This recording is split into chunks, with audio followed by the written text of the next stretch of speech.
Games හදන්න මාරම ආසාවක් තිබ්බ කොල්ල තුන් දෙනෙක් ෆින්ලන්ඩ් වල පටන් ගන්නවා ඒගොල්ලන්ගේ ගේමින් කම්පැනි එකක් 2003 ජනවාරි 8 වෙනිදා. හැබැයි මේ කොල්ල තුන් දෙනාගේ ගමන හිතන තරම් ලේසි වෙන්නේ නැහැ.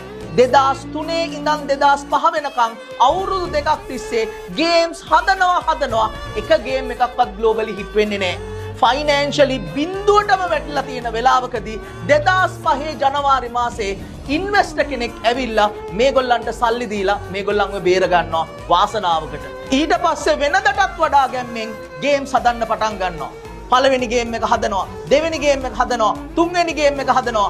මේ විදිහට ගේම්ස් 51ක් හදනවා 2005 ඉඳන් 2009 වෙනකන්. එකක්වත් හිට් වෙන්නේ නැහැ.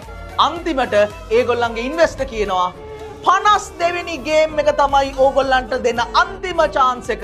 පුළුවන් නම් කම්පැනි එක බේරගන්න. එහෙම නැත්නම් අපි කම්පැනි එක වහලා දානවා කියලා. 51 වතාවක් පෙරදිලා කම්පැනි එක වැහෙනවා පෙනි මාර්තු මාසේ 2009 මේ කොල්ල තුන් දෙනා පුංචි ටීම් එකක් එක්ක පටන් ගන්නවා ඒගොල්ලන්ගේ අන්තිම ගේම් එක හදන්න.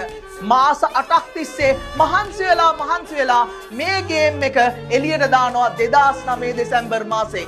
මෙන්න මේ අන්තිමට හදපු ගේම් එක තමයි රටවල් 68ක 2010 අංක 1 ගේම් එක බවට පත් වෙන්නේ.